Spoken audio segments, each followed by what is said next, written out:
Ele era um profeta verdadeiro, obediente, ungido por Deus. Foi enviado com uma missão sagrada e cumpriu com ousadia. Mas no caminho de volta, algo aconteceu. Um outro homem, um profeta, se aproximou, trouxe uma nova mensagem.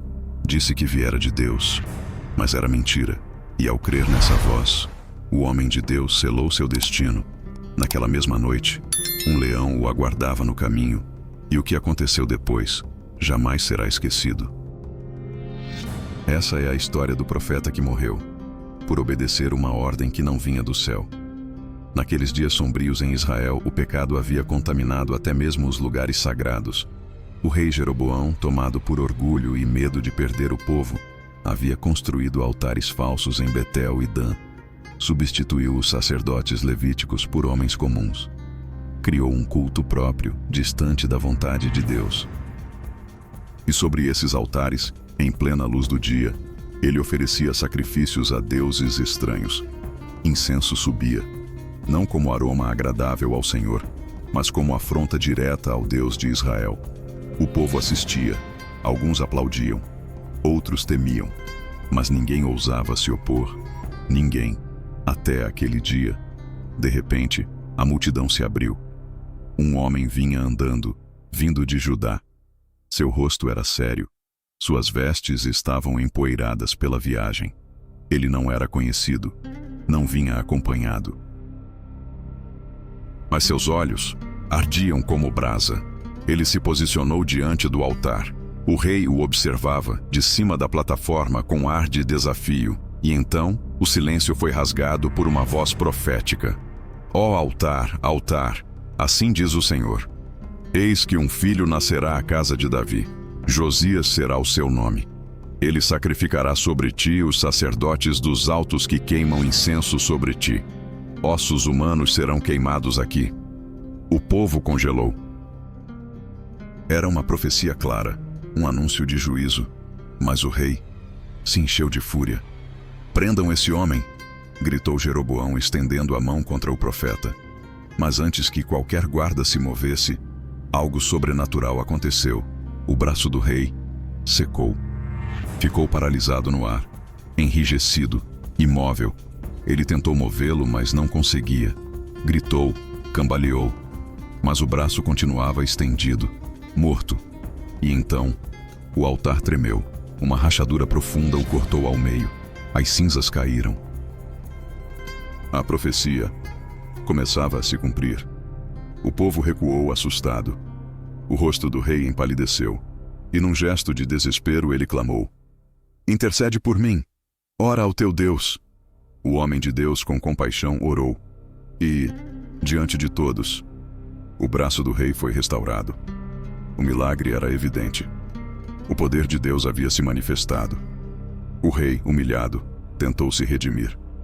Venha comigo, coma em minha casa, quero lhe dar um presente. Mas o profeta foi firme. Mesmo que me desses metade do teu palácio, eu não iria contigo. Porque assim me ordenou o Senhor: não comas pão, não bebas água, e não voltes pelo mesmo caminho por onde vieste. E então virou as costas e foi embora. Não pela estrada larga, mas por um outro caminho, em silêncio, com temor no coração. Mas enquanto ele partia em obediência, algo invisível se movia nos bastidores. O velho profeta se levantou de repente. Seus olhos, antes apagados pelo tempo e esquecimento, brilharam com intensidade. Não era exatamente alegria. Era algo mais profundo. Um misto de inveja, curiosidade e talvez uma saudade de quando ele mesmo era usado por Deus. Para onde ele foi? Perguntou com urgência. Pela trilha das colinas. Não voltou pela estrada principal. O animal foi preparado, e ele partiu imediatamente, atravessando os campos, os vinhedos e os vales ressequidos. A tarde caía sobre a terra. O sol dourava os topos das árvores. O velho profeta cavalgava em silêncio, guiado apenas pelas palavras de seus filhos e por uma inquietação crescente no peito, até que, à distância, avistou uma silhueta sob um carvalho. Ali estava ele. o homem de Deus, sentado à sombra, descansando da missão que acabara de cumprir. O velho desceu do jumento, aproximou-se com reverência fingida. És tu o homem de Deus que veio de Judá? Perguntou. Sou, respondeu o profeta com serenidade. Então o velho, com palavras suaves, mas perigosas, disse: Eu também sou profeta, como tu, e um anjo me falou pela palavra do Senhor, dizendo: Leva-o contigo à tua casa, que coma pão, que beba água. O homem de Deus hesitou. Aquela não era a ordem que havia recebido. Ele lembrava claramente o que o Senhor dissera: Não comas, nem bebas, nem voltes pelo mesmo caminho. Mas agora, havia outro profeta diante dele, alguém mais velho, com cabelos brancos, com aparência de sabedoria, e havia a menção de um anjo. Isso o abalou. Talvez fosse mesmo uma nova instrução. Talvez Deus houvesse mudado os planos. Talvez essa fosse uma exceção. E ali, naquele instante de dúvida, o engano entrou. Ele se levantou. A poeira da estrada ainda estava em seus pés, o suor do esforço em seu rosto. Mas sua mente agora estava confusa. Aceitou o convite. Seguiu o velho profeta. Passaram pelas trilhas de Betel em silêncio, como dois homens com a mesma fé, mas com corações em rumos opostos. Ao chegar à casa do ancião, a mesa já estava posta, o pão ainda quente, a água cristalina. A aparência era de comunhão, mas o que pairava no ar era uma mentira. Sentaram-se, comeram. O homem de Deus levou o pão à boca com hesitação. Sentiu o gosto, mastigou, bebeu a água. Tudo parecia normal, até que não era mais. No meio da refeição, o velho profeta parou, endireitou o corpo. Seus olhos se fixaram no vazio. Sua expressão mudou. Silêncio. O ar ficou denso. O pão, amargo. A água, pesada. O homem de Deus abaixou a cabeça. Seu coração disparava. Sua alma tremia. Ele sabia. A sentença havia sido dada e não haveria volta. Mas mesmo assim, ele não se revoltou. Não argumentou. Não culpou ninguém. Levantou-se da mesa. Preparou seu jumento e partiu. O velho profeta o acompanhou até a porta. Não disse nada. A mentira agora queimava em seu peito, mas a profecia verdadeira havia se cumprido por sua boca.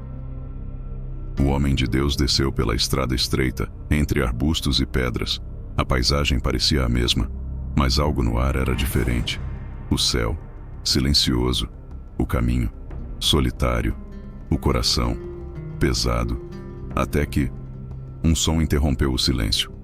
Baixo, grave, como um trovão abafado nas entranhas da terra. Foi então que ele viu.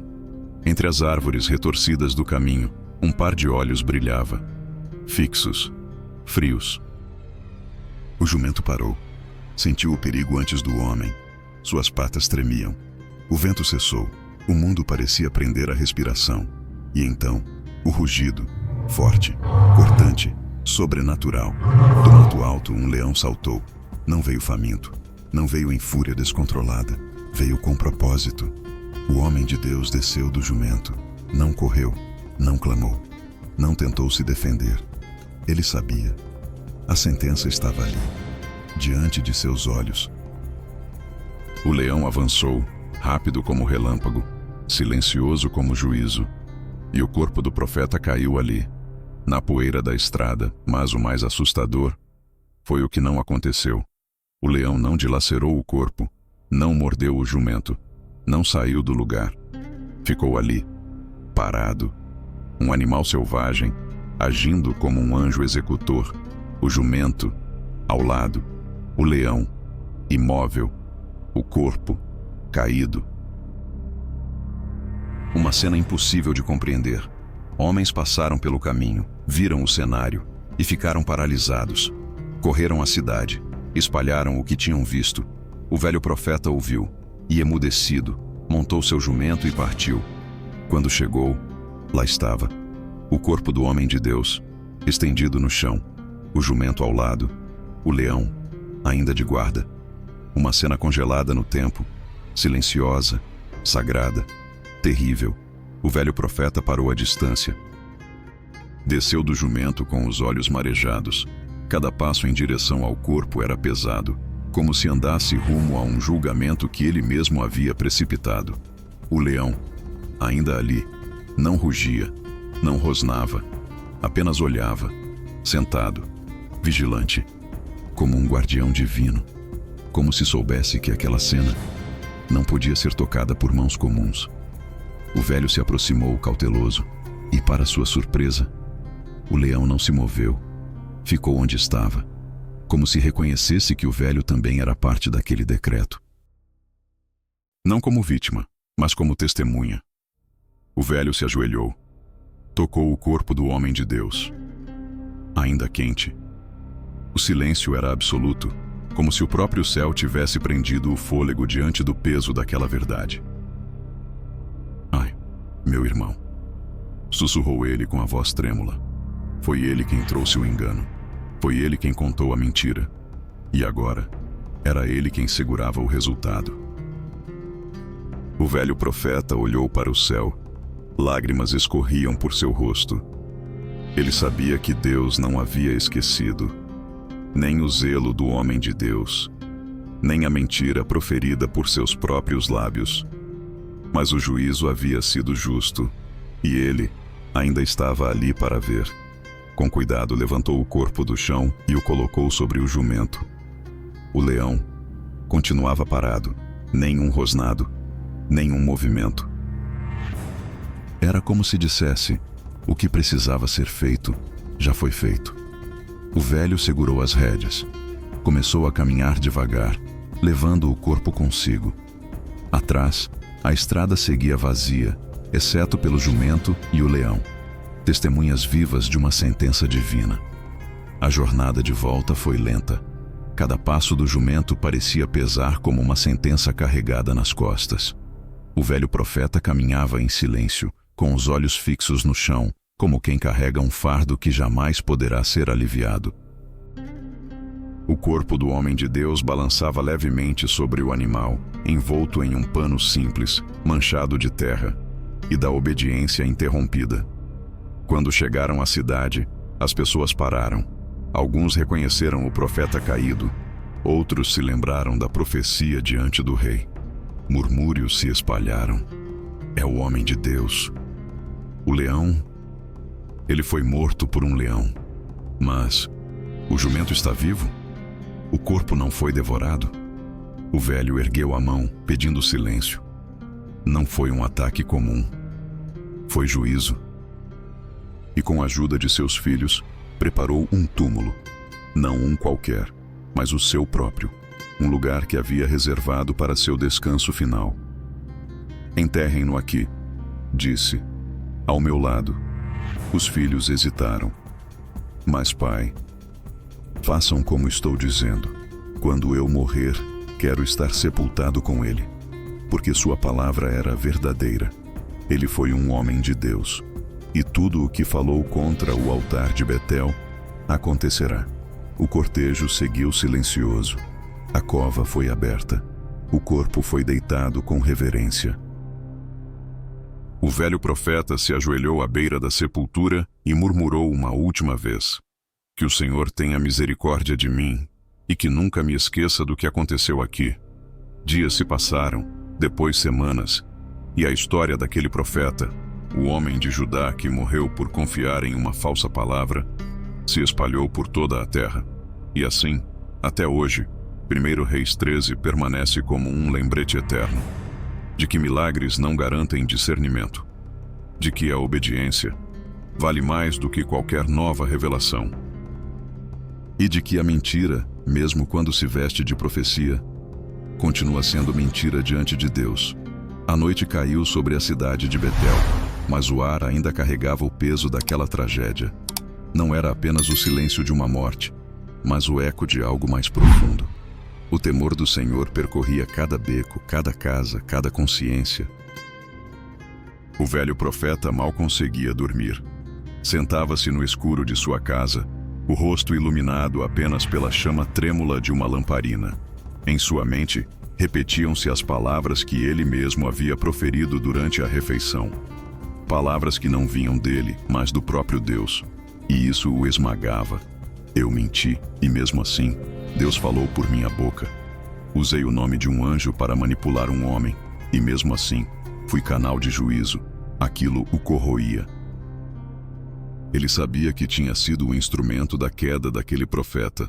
Sabia que sua inveja silenciosa, sua carência de relevância, haviam aberto espaço para aquela mentira. Mas o que mais doía era saber que aquele homem confiara nele, sem resistência, sem questionar. Talvez ele estivesse cansado, faminto, sozinho, murmurava. E ali, no silêncio da sua sala, o velho profeta começou a entender o que muitos não percebem. Nem sempre é o inimigo que se apresenta como ameaça direta. Às vezes, a maior armadilha vem de onde menos se espera, de onde há familiaridade, de onde há aparência de piedade. Enquanto isso, na cidade, o povo começava a murmurar, mas agora não com zombarias, e sim com temor. O Deus de Israel é justo. O profeta desobedeceu e pagou com a vida.